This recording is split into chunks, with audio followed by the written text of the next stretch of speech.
Dios le bendiga, Dios le guarde a cada uno de ustedes que nos ven a través de las redes sociales, nuestro canal de YouTube. Hoy estamos estudiando el libro de los Hechos, capítulo 17, aleluya, verso por verso. Y leemos en el nombre del Padre, del Hijo y del Espíritu Santo. Amén. Dice, pasado por Anfípolis y Apolonia, llegaron a Tesalónica.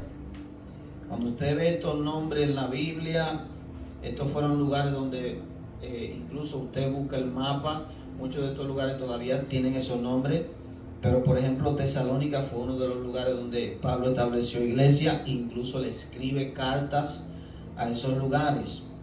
Entonces Pablo fue uno de los que escribió más en el Nuevo Testamento, siendo el maestro de los gentiles.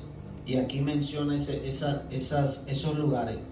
Se entiende y se cree que él estableció más iglesias y que él incluso envió otras cartas a diferentes iglesias, pero esas cartas hasta el día de hoy pues no están registradas en la Biblia porque no hay evidencia o no se han encontrado.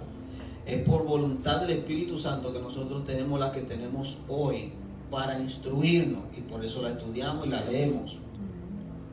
Entonces, aquí dice, pasando por Tesalónica, donde había una sinagoga de los judíos. Fíjese una y otra vez cómo la Biblia es consistente. Pablo iba directamente a los judíos. En el libro de Romanos él explica y dice que el evangelio primero es para ellos. Y luego de ahí entonces él predicaba a otros en la ciudad o en el lugar y también se convertían en gentiles. Pero siempre iba a la sinagoga, directo a donde estaban los judíos, donde él como judío le podían dar el derecho a hablar, y ahí él exponía la palabra del Señor.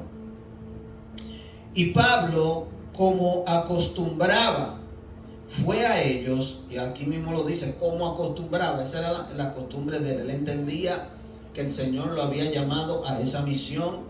Y cuando nosotros vemos a Pablo, él incluso dice en una de las cartas, imitadme a mí como yo a Cristo. ¿Por qué está escrito esto? ¿Por qué lo leemos? ¿Por qué lo estudiamos? Porque es la forma como debemos imitar a aquel que Dios estableció como maestro para nosotros. Entonces dice, era costumbre de él visitar esta sinagoga para predicar. Pablo, como acostumbraba, fue a ellos y por 3 días de reposo discutió con ellos, declarando y exponiendo por medio de las escrituras. ¿Por medio de qué? No de su imaginación, no de lo que él cree, no de su interpretación, no. Por medio de las escrituras, que era necesario que el Cristo padeciese y resucitase de entre los muertos, y que Jesús, a quien yo os anuncio, decía él, es el Cristo. Una y otra vez recordamos y hablamos que los judíos, incluso los discípulos del Señor, no entendían lo que estaba Jesús haciendo mientras estaba aquí en la tierra. Ellos esperaban un Mesías que viniera en un caballo, como él va a venir en la segunda venida, que viniera como un militar, con un ejército, a quitar el imperio romano y a darle la victoria, a restablecer el reino a Israel. Entonces estos judíos esperaban, y hasta el día de hoy los judíos esperan ese Mesías. Pero Pablo aquí abre las escrituras, y es como nosotros debemos predicarle a las personas. A través de las escrituras les decía, mira, aquí fue profetizado, aquí fue dicho que el Mesías primeramente tenía que padecer, porque ellos esperan un Mesías, o tienen la idea de que como Dios les dio la ley, como ellos tienen un pacto con Dios, pues ellos a través de eso son salvos. Pero la Biblia establece que el hombre, a menos que crea en Cristo Jesús, no puede ser salvo, porque por medio de la ley ningún hombre ha podido guardar la ley. Cuando tú quebrantas un mandamiento, lo quebranta todo. Entonces Pablo le está exponiendo, le está diciendo a ellos, miren, a quien yo os predico, Jesús, es el Cristo, porque Él es el Cristo. No solamente, como la Biblia enfatiza, por milagros y señales, sino también a través de la escritura, a través de que dice en los salmos, David profetizó que el Cristo iba a morir, iba a padecer, iba a acontecer ciertas cosas. Isaías 53, cómo iba a ser molido, cómo iba a ser entregado al matadero y luego iba a resucitar al tercer día, como la parábola de Jonás. Amén. Esto es lo que él expone. Y ese era el enfoque de Pablo. Hoy en día muchas veces nos enfocamos en diferentes doctrinas y cosas, pero Pablo, el enfoque de él era salvar lo más que él pudiera de almas. ¿Cómo? Predicando el Evangelio. Predicaba el Evangelio y establecía iglesia. Esa es la misión de nosotros aquí en la tierra. Dice el versículo 4, y algunos de ellos creyeron. Y cuando dice alguno, especifica, porque una y otra vez, y esto usted va a encontrar que la Biblia es repetitiva para que se nos meta en la cabeza de cómo son las cosas. Algunos creyeron, o sea que no todos. Estamos hablando de uno de los mayores apóstoles, ungido por Dios, enviado por el Espíritu, lleno de poder, había milagros y señales, tenía el conocimiento. Y aún él predicando, siendo la voluntad de Dios que se salvara a todos los hombres, dice algunos. Y algunos de ellos creyeron y se juntaron con Pablo y con Silas. Y de los griegos piadosos, gran número. Y mujeres nobles, no pocas. Cuando habla de mujeres nobles, está hablando también de mujeres de influencia. Mujeres que estaban casadas con hombres importantes, hombres que estaban en el gobierno, hombres que tenían puestos y cargos importantes. Y estas mujeres que escuchaban el Evangelio llegaron a creer. O sea que establece, por si acaso, eso es algo que nosotros sabemos, ¿verdad? Que hombres y mujeres venían al camino. Hombres y mujeres se convertían en discípulos. Esto es algo que cambió con Jesús. Porque las mujeres en el Viejo Testamento, un rabino, un sacerdote, tenía discípulos, pero no había discípulas. Incluso para hablar de discípulos y discípulas, realmente la palabra discípula no es correcto, sino discípulo para todo. Es lo mismo que el término que se dice cuando tú dices el hombre, incluye mujer y hombre. Pero no había. Entonces, al Jesús venir, llama también a la mujer a ser discípulo, seguidor de Cristo.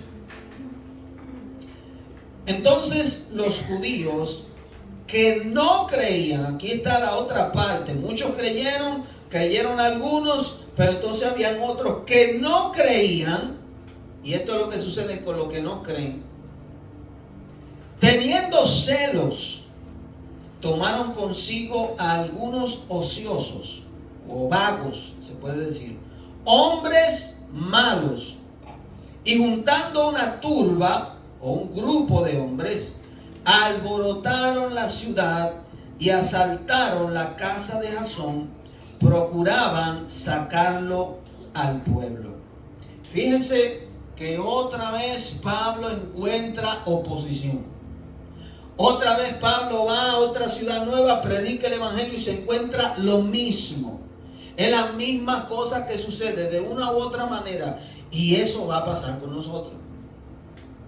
Es algo que la Biblia dice una y otra vez. Hombres celosos, eran hombres judíos también. Y la Biblia misma profetizó esto, que Dios iba a poner a celos al pueblo de Israel.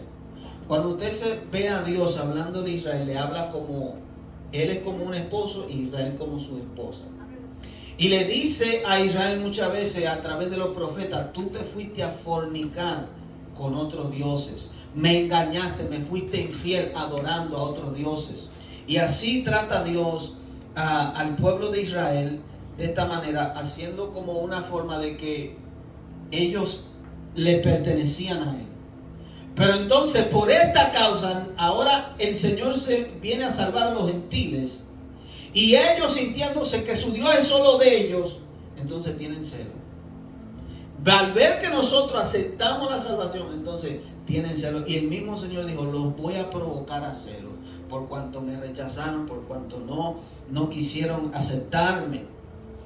Y eso es lo que pasa con ellos. Empezaron a buscar hombres malos, hicieron una revuelta buscando que Pablo se callara, que salieran esa doctrina de allí, esas enseñanzas nuevas que él estaba trayendo. ¿Y a quién vemos detrás de todo esto? ¿Al hombre? No, a Satanás. El enemigo, el maligno, se aprovecha de aquellos incrédulos, aquellos que la Biblia dice que Dios, que el Dios de este mundo, Satanás, le ha cegado el entendimiento para que no le brille el evangelio de Cristo. Entonces, ¿qué hace el enemigo? Que usa a esa persona para atacar, para detener el evangelio del Señor. Pero no hallándolos, trajeron a Jasón y a algunos hermanos ante las autoridades de la ciudad. Y Jasón está hablando de probablemente un hermano que había creído donde Pablo se estaba hospedando. Fueron a buscarlo allí y no encontraron a Pablo. Entonces usan la autoridad, usan las leyes terrenales para acusar, para decir esta gente está haciendo algo malo, y entonces meten preso a Jasón. Pero no hallándolos, trajeron a Jasón y a algunos hermanos ante las autoridades de la ciudad, gritando: estos que trastornan el mundo. Wow, mira cómo habla. Trastornan el mundo entero, también han venido acá. La fama de Pablo y del evangelio de Cristo se había esparcido por toda Asia, se había esparcido por por el imperio romano, de que habían personas que se estaban convirtiendo a esta nueva religión, como ellos la entendían. Y ahora ellos se quejan de esta manera. Esta gente también llegaron aquí, que trastornan al mundo. Oiga cómo le llaman. Somos los trastornadores del mundo. ¿Qué quiere decir trastornar? Quiere decir que una cosa está así y usted la voltea. Quiere decir que usted la remueve. Que usted, un panal de avispa, usted puede decir lo trastornaste, lo molestaste, y empezaron las abejas a volar. Entonces, eso es lo que causa el evangelio. No nos podemos nosotros sentir mal o asustarnos o amedrentarnos, porque el evangelio ofende. El evangelio causa conmoción. El evangelio, cuando se predica, causa controversia. Simplemente en un grupo de personas que no son cristianos empieza a hablar de Cristo y tú vas a ver cómo la gente se incomoda. Ahí viene a hablar de religión. Y porque cuando tú hablas de Cristo, hablas de justicia, hablas de santidad, hablas de orden. Entonces el que está en desorden, el que está en pecado, el que está en las cosas que no son de Dios, le molesta. Especialmente si tiene un espíritu inmundo, el cual no quiere que la persona escuche la palabra. Y lo que hace es que forma una controversia, un problema, y tú ves cómo el enemigo se manifiesta para que la gente no escuche el evangelio. Eso no es nuevo. Eso es lo que dice la Biblia que sucede. Aquellos que verdaderamente predican la verdad de Cristo. Si tú predicas y nada pasa, si tú vives una vida cristiana y nada pasa, no hay ataque, no hay guerra, no hay lucha, no hay esto que le pasaba a Pablo, entonces hay un problema. Porque ese es el patrón que la Biblia muestra. Una y otra vez, cada ciudad que Pablo llega, el libro de los Hechos dice que hubo un levantamiento, hubo celo, hubo problemas. Oye, al punto de que esta gente buscan personas para crear un gran grupo y buscarlo, llevárselo preso y hacer cuantas cosas. Lo apedrean, lo entregan a la cárcel, lo entregan a las autoridades. Y lo bonito es que hasta que Pablo no le llega a su tiempo, él sigue vivo, él sigue predicando, con problemas, con situaciones. Y ese es el ejemplo que nosotros tenemos que seguir y ver y tener confianza en Dios. Pablo era para estar muerto y Dios lo guardaba, lo protegía. No quiere decir que él no sufría, no quiere decir que no pasaba hambre, no quiere decir que no pasaba mala noche, no quiere decir que no pasaba todo tipo de situaciones. A eso nos llamó Dios. Esa es la vida cristiana. Y tenemos que estar conscientes de esa realidad. También los que trastornan al mundo entero han venido acá. Verso 7. A los cuales Jasón ha recibido. Acusan a este ciudadano de este lugar. Lo acusan de que recibió a estos hombres. Esa es la queja que ellos le están dando a las autoridades. Y todos estos contravienen los decretos de César, o contradicen los decretos de César, César es el rey o el emperador de Roma, diciendo que hay otro rey, Jesús. Esa es la acusación. O sea, una y otra vez ellos acusan conforme a la ley terrenal. Esa es la estrategia del enemigo, crear leyes terrenales para que el evangelio tenga oposición. Por eso les predicaba la semana pasada que nosotros como cristianos tenemos que estar envueltos en las leyes, en las decisiones de nuestros países, de nuestras ciudades, para nosotros entonces no tener esa oposición, sino libremente predicar el evangelio. Entonces, esa es la acusación que ellos le hacen. Y esto es una acusación fuerte, porque la ley decía que César era el supremo rey. Y aún César se proclamaba él mismo como Dios en la tierra. Esa era la creencia. Y muchas veces si tú no le quemabas incienso a César o no le rendía honor, era digno de entrarte a la cárcel o hasta matarte. Y estas personas están diciendo, hay un rey por encima de César. Hay una ley mayor que la de César.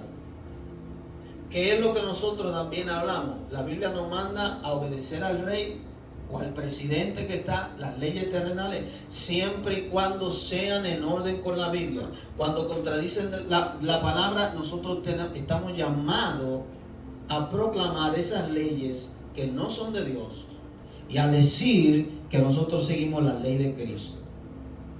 Si el gobierno dice usted no se puede reunir como iglesia, nosotros tenemos que acusar eso y seguir haciéndolo a pesar de que nos cueste cárcel o la vida. Si el gobierno pone alguna ley que va en contra de las escrituras, nosotros como cristianos no podemos obedecer esas leyes. Y eso es lo que pasa con Pablo. Él sabe que esta ley es real, mas sin embargo sigue predicando a Cristo y sigue diciendo Jesús es el rey del universo, de la tierra y todo lo que existe. Versículo 8. Y alborotaron al pueblo y a las autoridades de la ciudad, oyendo estas cosas. Pero obtenida fianza de Jasón y de los demás, lo soltaron. Al parecer los hermanos buscaron dinero, como hay en este tiempo, buscaron una forma de pagar la fianza, de sacarlo ante estas acusaciones y pudieron sacarlo de la cárcel. Entonces, como hablamos antes, tribulación, caen en la cárcel, pero siempre Dios provee la situación. Después del momento de amargura, viene la paz y viene la calma. Por eso es que Pablo se atreve a decir, todo obra para bien, para los que aman a Dios. Hay un propósito, hay un plan, aún en las cosas malas que nos pasan. El título dice, Pablo y Silas en Berea. Inmediatamente los hermanos enviaron de noche a Pablo y a Silas hasta Berea. Y ellos, habiendo llegado, entraron en la sinagoga de los judíos, y estos eran más nobles que los que estaban en Tesalónica, pues recibieron la palabra con toda solicitud, escudriñando cada día las escrituras para ver si estas cosas eran así. Cuando aquí usa la palabra noble, está hablando de que fueron más dóciles, más se apercibieron más que estos. Pero oiga el punto importante aquí, que le pertenece a cada persona cristiana, pero mayormente al incrédulo. Ellos escuchan la palabra que Pablo está hablando, y eso es lo que yo le digo a toda persona. Cuando usted escucha una prédica, cuando usted escucha las diferentes denominaciones cristianas que existen, cuando usted escucha las diferentes filosofías del mundo, de acuerdo a las escrituras, oiga bien, ellos diligentemente escudriñaban para ver si estas cosas que Pablo estaba diciendo eran verdad.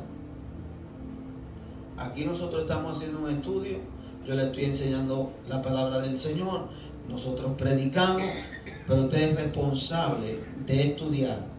Escudriñar quiere decir que usted busca, usted estudia, usted medita, usted trata de entender que lo que se está hablando si es correcto o no. Es una responsabilidad de la persona. ¿Por qué ellos aceptaron el Evangelio? Porque no simplemente dijeron, ok, le creemos a Pablo por lo que él dice. Vamos a ver que lo que él dice esté de acuerdo a lo que está escrito. Y si está de acuerdo, vamos a creerlo. Y esto era más noble que los que estaban en Tesalónica, porque recibieron la palabra con toda solicitud.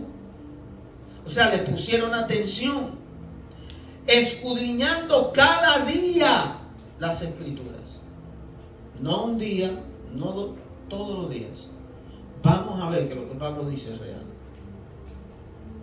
Cuando usted escuche un predicador por ahí, verifíquelo por la palabra.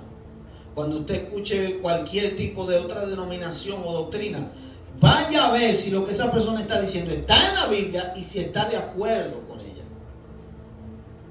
Punto muy importante en las escrituras. El mismo Señor Jesucristo le dijo a los judíos, escudriñad las escrituras, porque a vosotros os parece que en ellas tienen la vida eterna, y ellas son las que dan testimonio de mí. Ellas hablan de mí. Si ustedes creen en las escrituras, ustedes van a creer en mí, porque ellas son las que hablan de mí. Entonces el estudio de la palabra es muy, muy fundamental y muy importante. Usted quiere poder hablar con una persona y debatir con una persona libremente, tiene que llenarse del conocimiento de las escrituras. Usted quiere saber si una doctrina, una enseñanza es falsa, usted tiene que ser responsable de estudiar las escrituras. Esto es algo ya personal. ¿Para qué se viene a la iglesia? Para aprender, para escuchar la palabra. Pero se han dado los casos que hay maestros, pastores, evangelistas que están errados. Posiblemente tienen mucha verdad, pero en algo pueden errar. Yo me puedo equivocar, yo no puedo decir que no. Eso es algo que no se puede. Pero entonces podemos estudiar. Y una persona puede decir, mira, yo creo que eso no es así. Bueno, pues vamos a sentarnos y vamos a hablar. Todo maestro tiene que tener esa forma. Porque la Biblia es muy extensa. Estamos hablando del Dios del universo, del Dios infinito. No nos basta una vida para conocerlo. Nos va a tocar la eternidad para conocer a Dios. Entonces, eso es importante. Versículo 12. Así que creyeron muchos de ellos y mujeres griegas de distinción, que es lo mismo cuando hablamos antes de distinción, personas que estaban en cargos importantes, personas adineradas probablemente, y no pocos hombres. O sea, muchas personas creyeron a la palabra del Señor. Cuando los judíos de Tesalónica supieron que también en Berea era anunciado la palabra de Dios por Pablo, fueron allá y también alborotaron las multitudes. Eso es lo que la Biblia le llama persecución. Pablo obedece el mandamiento de Cristo que le dice, cuando te persigan en una ciudad, vete a otra. Ya él cumplió en predicar en Tesalónica, estableció iglesia, mucha gente creyeron allí. Ok, ahora me toca irme a otro lugar a proclamar el evangelio. Esta gente celosa, envidiosa, usados por el maligno, ahora se van a otra ciudad. Tú sabes lo que es tú hacer algo así, que yo estar aquí en New Jersey y irme entonces de que a Boston, porque yo escuché que él está por allá y tengo que detenerlo. Coger mi tiempo para eso. Esta gente andaba así, persiguiendo el evangelio, persiguiendo a Pablo, persiguiendo a Cristo. Cuando tú persigues a un cristiano, cuando tú le haces daño a un cristiano, Jesús ha establecido que se lo hace directamente a él. Por eso él se le aparece a Pablo y le dice, ¿por qué me persigues? Él no dice, ¿por qué tú persigues mi iglesia? No, el Señor lo cogió personal. ¿Por qué tú me persigues a mí? Cuando persigues a Pablo, cuando persigues a la iglesia, cuando atacas el cristianismo, está haciendo un daño directamente a Cristo. Y las personas que han hecho eso públicamente y aún no públicamente, gente grande, gobernadores, lo hemos visto, gente, presidentes que han atacado a la cristiandad o que han atacado a un hijo de Dios, se la han visto feo, porque Dios defiende a los suyos. Cuando los judíos de Tesalónica supieron que también estaba en Berea. Versículo 14. Pero inmediatamente los hermanos enviaron a Pablo que fuese hacia el mar, y a Silas y Timoteo se quedaron allí. Y los que se habían encargado de conducir a Pablo le llevaron a Atenas. Y habiendo recibido orden para Silas y Timoteo de que viniesen a él lo más pronto posible, lo más pronto que pudiesen, salieron. O sea, vemos cómo Pablo, siendo el apóstol, al que están persiguiendo es a él directamente.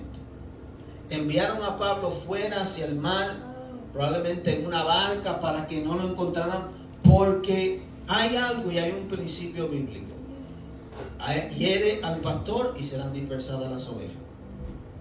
¿Por qué no directamente andaban atacando a Timoteo y a Silas? Porque Pablo era quien había sido ordenado como maestro de los gentiles, y Satanás lo sabe.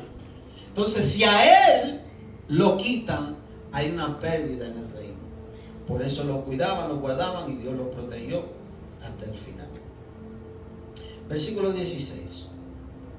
Mientras Pablo los esperaba en Atenas, su espíritu se enardecía viendo la ciudad entregada a la idolatría. Y yo me imagino que muchos de ustedes se pueden familiarizar con eso. Cuando nosotros vemos nuestra sociedad, cuando nosotros vemos personas adorando imágenes, venerando a otra cosa que no es Dios, idolatrando, eso causa un celo en ti. El mismo Espíritu de Dios te hace sentir, te hace saber. Dice que se enardecía, le molestaba viendo esta ciudad llamada Atenas. Atenas era una diosa griega, según la mitología de los griegos. Y dice que se enardecía, se molestaba. Eso me ha pasado a mí. Viendo cómo yo sé que cuando sabemos que hay un Dios verdadero y una persona está hincándose ante una imagen, o orándole a un santo, a un Dios que no es real, eso causa en ti molestia y causa celo. Y Pablo no es la excepción, le molestaba esto. Así que discutía en la sinagoga. Para los que dicen que no se puede discutir la Biblia, hay gente que yo he escuchado decir eso. La Biblia no se discute, pero Pablo aquí discutía con ellos. Dialogaba, hablaba, debatía. Así que discutían en la sinagoga con los judíos y piadosos, y en las plazas cada día con los que concurrían. O sea, que no solamente en la sinagoga, porque en la sinagoga él iba el sábado. Él sabía que los judíos el día de reposo lo guardaban, allí se reunían. Pero también entonces los otros días, entonces le predicaba a los gentiles. Y aquí dice en las plazas, en los lugares públicos. Una plaza es un lugar público. Un mall puede ser en este tiempo.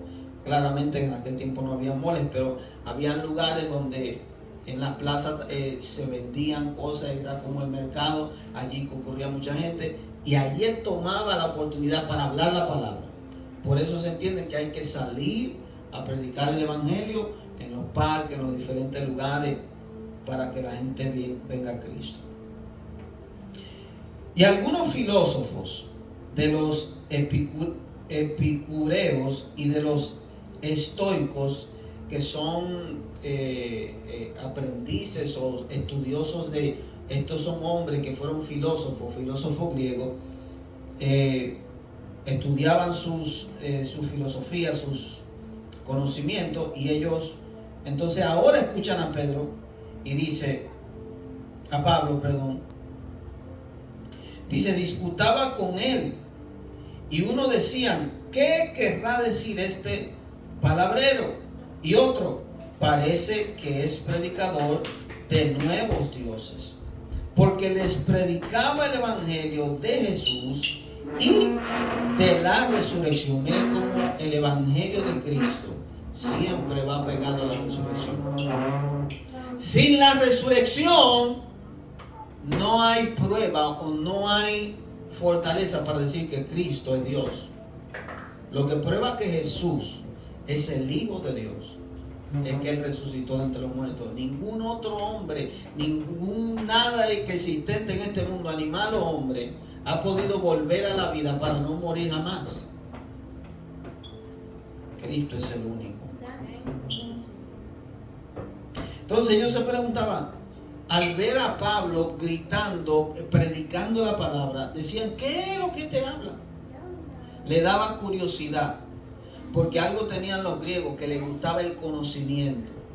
Gran filosofía ha salido de Grecia. Les gustaba, y cuando hablamos de filosofía hablamos de conocimientos, pensamientos, ideas.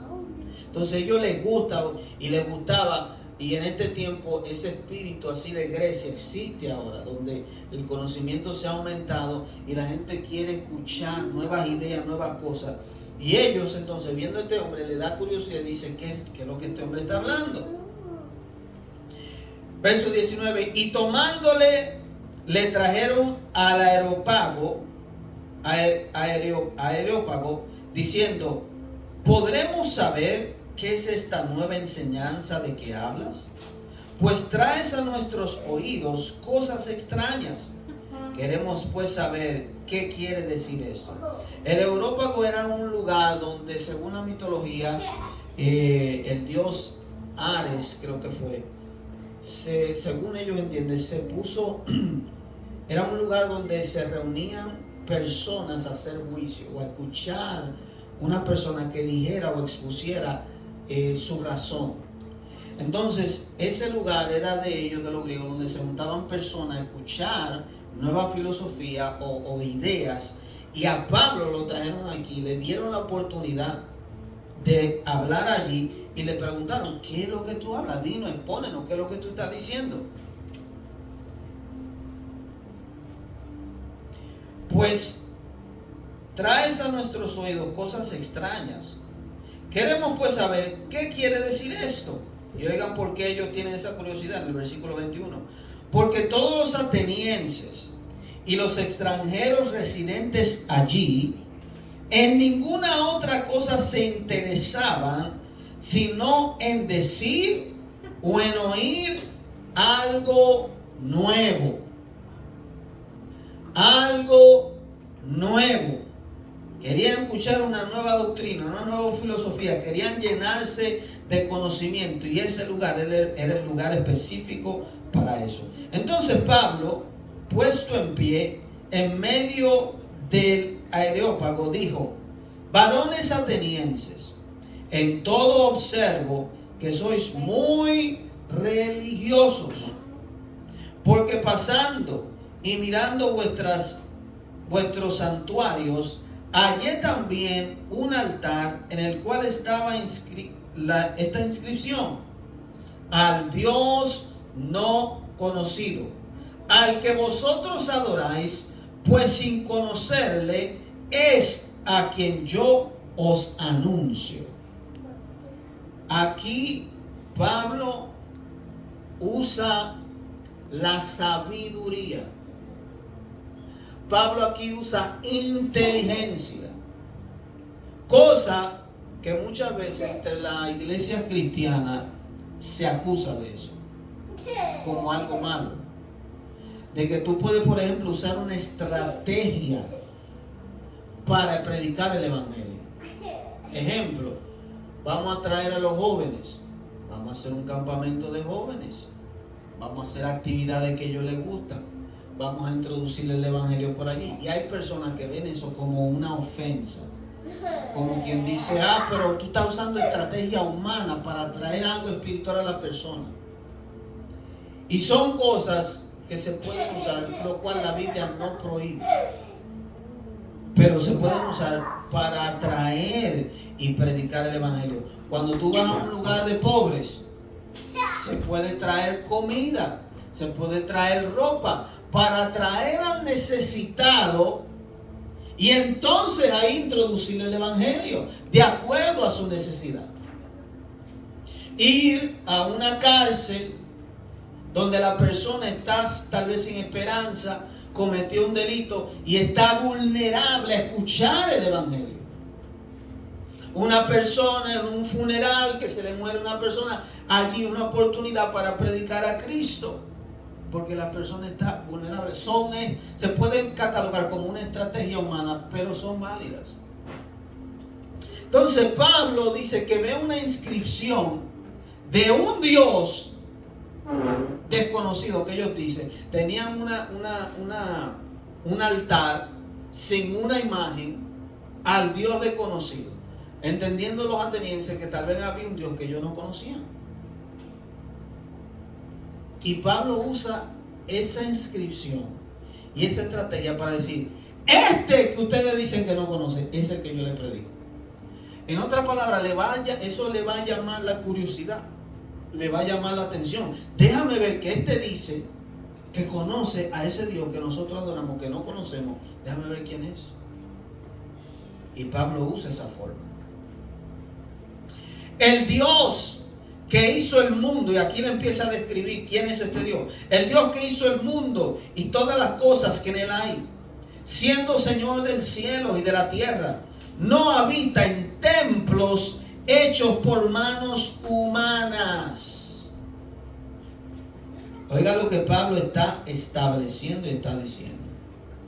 Nuestro Dios no habita en templos hechos de manos humanas.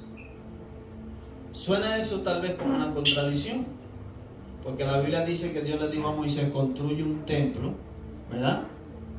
Un lugar para que yo habite allí. A lo que Pablo se refiere es que la deidad y toda la plenitud de Dios no cabe en un templo pequeño. Él puede habitar en un templo, Él habita en nosotros. La Biblia establece que Él habita en este templo, y aquí es donde Él quiso habitar. Pero lo que Pablo está diciendo es que su plenitud no cabe en un templo pequeño, para darle a entender a los atenienses que los templos que ellos construyen, Dios no cabe ahí, porque Él es muy grande. Está llamando la atención de que Dios es más grande de lo que ellos se creen. Ni es honrado por manos de hombres como si necesitase de algo, pues Él es quien da a todos vida y aliento, y a todas las cosas. Parece esto también otra contradicción, porque Dios pide que nosotros como cristianos ofrendemos, ¿sí o no? Dios quiere ofrendas de alabanza, de adoración. Dios quiere ofrendas también monetarias. Entonces Dios no necesita esas cosas que dice Pablo. ¿Por qué le habla de esta manera a ellos? Porque ellos entienden que si a este Dios no se le ofrece un animal, si a esos dioses que ellos tienen no se les traen ofrenda, entonces no están contentos, como si la necesitaran. Él está hablando a personas que no entienden al Dios que Él predica. Y de una sangre que ha hecho a todo el linaje de los hombres, para que habiten sobre toda la faz de la tierra, y les ha prefijado el orden de los tiempos y los límites de su habitación, para que busquen a Dios, si en alguna manera palpando puedan hallarle, aunque ciertamente no está lejos de cada uno de nosotros. Él está diciendo: este Dios que yo le estoy hablando a ustedes, Él no está lejos. Este Dios fue el que creó a todos los seres humanos. Y dice: de un linaje. Cuando tú hablas de un linaje, eso nos hace a todos los seres humanos iguales ante Dios. Y aún podríamos llamar hermanos, o exacto, como que no hay diferencia, porque hay filosofías que dicen que no todos los hombres son iguales. La filosofía de lo que era la esclavitud, de que los africanos o los esclavos que trajeron de África eran ordinarios o menos que el hombre blanco. Mas Él ahora dice: no, todos los hombres Dios lo hizo de una sola sangre, de Adán. Todos venimos de Adán. Somos todos hijos de ese primer hombre que Él hizo, descendientes de Él, somos de un mismo linaje. Dios creó a todo el mundo para Él y por Él, para que lo adoren a Él. Porque en Él vivimos y nos movemos. Y mira, de la forma que Él habla, cuando tú dices en Él vivimos, la palabra en quiere decir cuando tú estás dentro de algo, que quiere decir que el planeta, el universo y todo lo que existe, le está Él tratando de referir y abrirle la mente a ellos.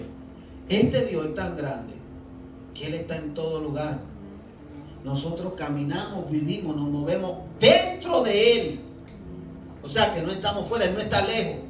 Él está en este lugar. Porque en Él vivimos y nos movemos y somos. O sea, la conciencia de que tú sabes que tú existes viene de Dios, por Dios. Y en Él estamos, en Él vivimos, en Él nos movemos.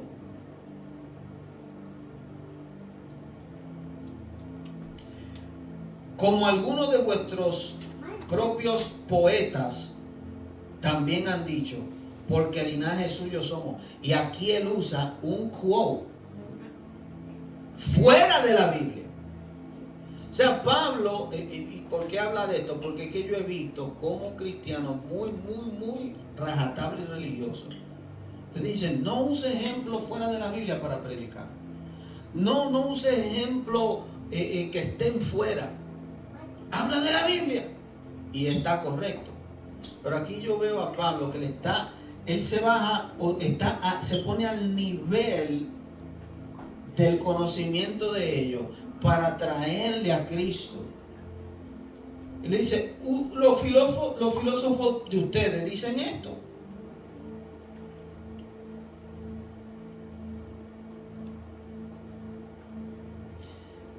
Porque linaje suyo somos. Siendo pues linajes de Dios, no debemos pensar que la divinidad sea semejante a oro o plata.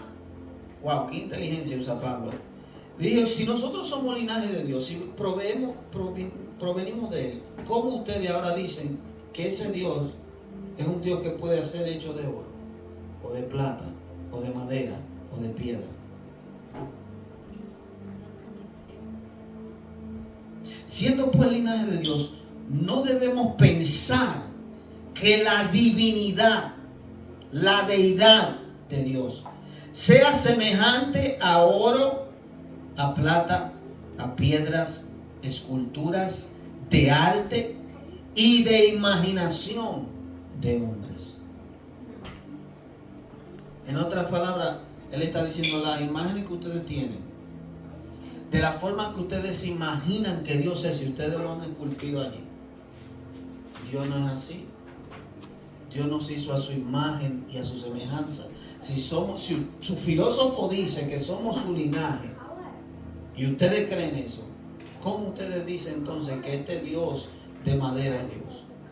Y que esta imagen que ustedes crearon conforme a Él es Dios. Porque ellos no solamente creaban imágenes de hombres, sino también de animales. Para los hindú que dicen que los animales también son dioses. Y los hacen en forma de elefante y los hacen en forma de todo tipo de cosas. Entonces Pablo le está llamando la atención, le está diciendo, no es así. Pero Dios, habiendo pasado por alto los tiempos de esta ignorancia, le dijo ignorante, ahora manda a todos los hombres en todo lugar que se arrepientan. En otras palabras, ustedes han estado adorando un Dios falso, ignorantemente, pensando que ese es Dios. Mas ahora yo le vengo a decir a ustedes lo que Dios dice. Pablo se pone como representante de Dios y le dice, Él manda que ustedes tienen que arrepentirse de esta falsa adoración, de esta falsa filosofía, y se acerquen a este Dios para hacerlo como Él manda. Que es lo que nosotros le hablamos a muchas diferentes religiones. Y muchas veces una persona y en su religión y en su propia mentalidad, uno les predica la verdad, sabiendo nosotros la verdad que predicamos por las Escrituras, y ellos quieren aferrarse a esa ignorancia que practican. Entonces Pablo le está diciendo eso. Dios sabe que ustedes lo han hecho por mucho tiempo ignorantemente, y su amor ahora es para salvación con ustedes, pero Él demanda primero arrepentimiento. Esa palabra la vienen predicando Cristo, los apóstoles. Pablo también la sigue diciendo. Es necesario que haya arrepentimiento para acercarnos a Dios. Dejar las cosas incorrectas, dejar el pecado, la idolatría, la ignorancia que ustedes practican para seguir el verdadero Dios. Por cuanto ha establecido, ¿por qué arrepentirse? Por cuanto ha establecido un día en el cual juzgará al mundo con justicia por aquel varón a quien designó, dando fe a todos con haberle levantado de los muertos. Aquí es donde le introduce a Cristo y le dice: ¿por qué ustedes tienen que arrepentirse? ¿Por qué ustedes necesitan un Salvador? ¿Por qué a este que Dios envió como Salvador, a Cristo, y lo envió y probó que es Dios para que ustedes lo aceptaran y se arrepintieran? ¿Por qué? Porque hay un día. Eso no se puede dejar fuera de la predicación. Hay un día donde Dios te va a juzgar si tú creíste al Evangelio o no, si tú hiciste bueno o malo. Dios, como juez justo, va a juzgar a todos los hombres y le va a dar un veredicto a todos los hombres: o salvación al cielo y vivir eternamente con Dios, o condenación eterna, que es el infierno. Por eso se predica el Evangelio. Para eso vino Cristo. Esa es la razón de todo este trabajo y todo este engranaje de las escrituras, de las escrituras que hablamos. Dios quiere salvar al hombre. ¿Por qué predicamos a Cristo? ¿Por qué contendemos por la verdad? ¿Por qué hablamos la palabra? Porque Dios quiere salvar al hombre del juicio que ha de venir, que va a llegar un día. Y eso es lo que nosotros tenemos que traer a conocimiento a todas las personas. Hay un juicio.